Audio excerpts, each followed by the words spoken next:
बात करें कंपनी के फाइनेंशियल परफॉर्मेंस और वैल्यूएशन का, तो यहां से जो सिग्नल मिल रहा है वो अच्छा नहीं मिल रहा है। इसी के चलते जो जीएमपी है वो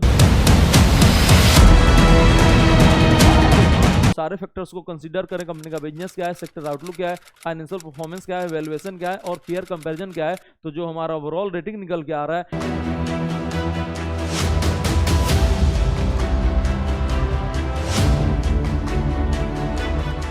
welcome to our channel CA Abhayvan, जहां स्टॉक मार्केट सीखना काफी आसान और मजेदार है। आज हम लोग डिस्कस करने जा रहे हैं एक मेन बोर्ड का आईपीओ कल्पतरु लिमिटेड का। ये आईपीओ ओपन होने जा रहा है 24 जून को और ओपन रहेगा 26 जून तक। इसका जो अलॉटमेंट आउट होगा वो 27 जून को होगा और लिस्टिंग होने वाला है बीएसई और एनएसई दोनों एक्सचेंज पे 1 जुलाई को। कंपनी का प्राइस वन फिक्स हुआ 387 से 414 पर इक्विटी शेयर और यहाँ पर जो मार्केट कैपिटलाइजेशन होने जा रहा है वो 8,524 करोड़ होने जा रहा है। लॉट साइज 36 शेयर्स का है, मतलब रिटेल इन्वेस्टर्स को मिनिमम कितना इन्वेस्ट करना पड़ेगा, 14,904 रुपया। वही एचएनआई कैटेगरी में 14 लॉट और अमाउंट हो जाएगा 2,08,656 रुपया। लेकिन सिर्फ आपको एचएनआई कैटेगरी से अलॉटमेंट नहीं मिलता।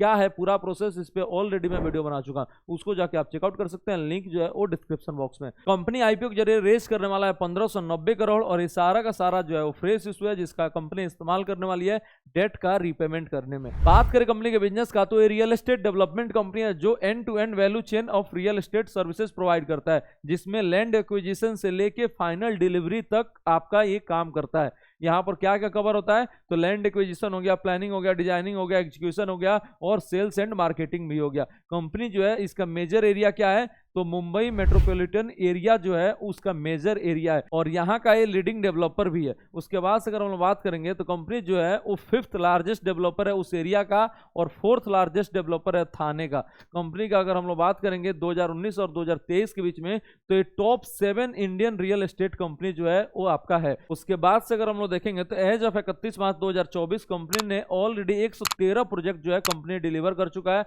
और कितना एरिया, तो 24.10 मिलियन स्क्वायर फीट का एरिया जो है वो कवर किया है। कहां कहां पर, तो मुंबई इसका प्राइम लोकेशन है, देन थाने, पुणे, पनवेल, हैदराबाद, इंदौर, बेंगलुरु एंड जोधपुर इसका की लोकेशन है, वहां पर ये काम करता है। अगर आप बात करेंगे इस ब्रांड का कल्पतरु, तो ये किस ब्रांड से बिलोंग करता है, तो कल्पतरु ग्रुप से बिलोंग करता है और जो कहां पर काम करता है, तो ईपीसी कंस्ट्रक्शन का काम करता है, पावर ट्रांसमिशन में है, रेलवे में है, सिविल इंफ्रास्ट्रक्चर में है, फैसिलिटी मैनेजमेंट में है। ये सारा काम जो है कंपनी करता है। कल्पतरु प्रोजेक्ट जो है वो काफी बड़ा है। देन अगर हम लोग अदर डिटेल्स की बात करेंगे तो कंपनी जो है वो आपका लग्जरी भी बनाता है, प्रीमियम और मिड इनकम रेसिडेंशियल प्रोजेक्ट बनाता है और कमर्शियल और रिटेल सेगमेंट का प्रोजेक्ट बनाता है। कंपनी का अगर हम लोग बात करेंगे तो रेसिडेंशियल ऑफरिंग कहां पर है, तो विलास, डुप्लेक्सेज, अपार्टमेंट, प्लॉट्स में ये आपका काम करता है और मेजर फोकस कहां पर है, तो मुंबई में इसका मेजर फोकस है। वहां पर इसका कितना है, 67.71% जो है रेसिडेंशियल डेवलपमेंट एरिया वो कहां पर है, तो आपका एमएमआर में ही है। देन अगर हम लोग कमर्शियल प्रोजेक्ट की बात करेंगे तो इसमें डेवलप करता है, लीज करता है और सेल भी करता है। एंड रिटेल डेवलपमेंट्स में क्या होता है, तो आपका मैनेज होता है, डेवलप होता है और लीज होता है, स्पेशली इन मॉल्स। देन अगर हम लोग बात करेंगे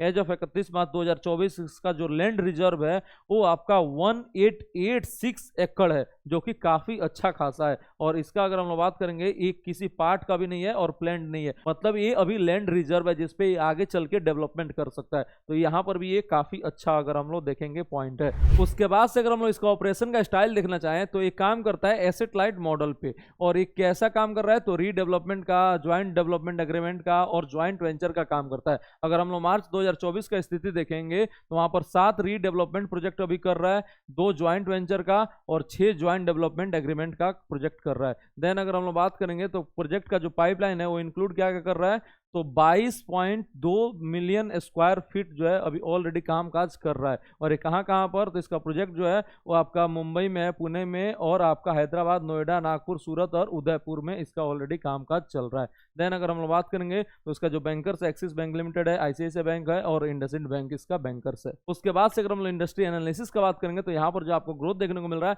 वो भी काफी अच्छा खासा ग्रोथ देखने को मिल रहा है और गवर्नमेंट का भी इस पर काफी ज्यादा फोकस है। और यहाँ पर रेसिडेंशियल प्लॉट हो या आपका कमर्शियल प्लॉट हो या इस स्पेस से कोई भी रिलेटेड हो, इसमें काफी ज्यादा हम लोग को डिमांड देखने को मिल रहा है। बात करें कंपनी के फाइनेंशियल परफॉर्मेंस और वैल्यूएशन का, तो यहां से जो सिग्नल मिल रहा है वो अच्छा नहीं मिल रहा है। इसी के चलते जो जीएमपी है वो 0% देखने को मिल रहा है। अगर आप यहां पर देखेंगे रेवेन्यू, तो रेवेन्यू हुआ करता था कितना, तो 10,205 करोड़ का रेवेन्यू हुआ करता था। देन आपका हो गया 9,497 करोड़। उसके बाद से आपका फिर से 10,000 536 करोड़, और अभी लास्ट 9 मंथ में कितना, तो 10,781 करोड़ का कंपनी जो है रेवेन्यू क्लॉक कर चुका है। इसी साल आपको यहाँ पर जंप देखने को मिल रहा है, बाकी पिछले 3 साल में कोई मेजर जंप देखने को नहीं मिल रहा है। देन अगर हम लोग बात करेंगे प्रॉफिट का, तो कंपनी जो है वो कंटिन्यूअसली लॉस रिपोर्ट कर रहा है, और यहाँ पर जो लॉस है वो पिछले साल 116 करोड़ था, उसके पहले 229 करोड़, देन 125 करोड़ का लॉस जो है कंपनी रिपोर्ट किया है, और लास्ट 9 मंथ में कंपनी जो है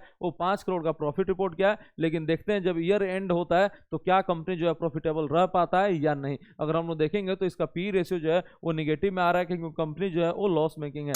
आरओई आपका निगेटिव है, आरओसी वो भी आपका निगेटिव है, प्राइस टू बुक वैल्यू जो है वो ज्यादा ही है 2.36 का, और डेट टू इक्विटी जो है वो आपका कंफर्टेबल है 0.09, और रिटर्न ऑन नेटवर्थ जो है वो भी आपका निगेटिव ही है। तो यहाँ पर अगर हम लोग देखेंगे परफॉर्मेंस तो इसका अच्छा नहीं है, चाहे रिटर्न रेशियोज का है या आपका फाइनेंशियल परफॉर्मेंस है। एक ही चीज अगर हम देखेंगे यहाँ पर बोरोइंग्स, तो बोरोइंग्स भी कंपनी के पास काफी ज्यादा है, और कंपनी जो है वो आपका आईपीओ रेज कर रही है, जिसका पैसा से आपका डेट का रिपेमेंट करेंगे, तो उसके बाद से बोरोइंग्स जो है वो थोड़ा बहुत कम हो जाएगा। अगर हम लोग देखेंगे यहाँ पर फिक्स्ड एसेट, तो फिक्स्ड एसेट भी जो है कंपनी के पास ज्यादा नहीं है, इसका लैंड रिजर्व जो है वही एक आपका मेजर पॉजिटिव पॉइंट दिख रहा है। कंपनी का अपने पीयर्स के मुकाबले जो परफॉर्मेंस है वो भी उतना अच्छा नहीं है। अगर हम लोग बात करेंगे इसके पीयर्स का, ओबेरॉय रियल्टी हो गया या मैक्रोटेक हो गया, गोदरेज हो गया, ये सारे कंपनी जो है वो प्रॉफिटेबल है, और एक कंपनी जो है अभी भी आपका लॉस मेकिंग है। तो पीयर के कंपैरिजन में भी जो परफॉर्मेंस है वो उतना अच्छा नहीं है। अगर हम लोग देखेंगे यहाँ पर, तो चाहे आप आरओसी देख लें, आरओई देख लें, पी रेशियो देख लें, प्राइस टू बुक वैल्यू देख लें, हर फ्रंट पे देखेंगे तो इसका परफॉर्मेंस जो है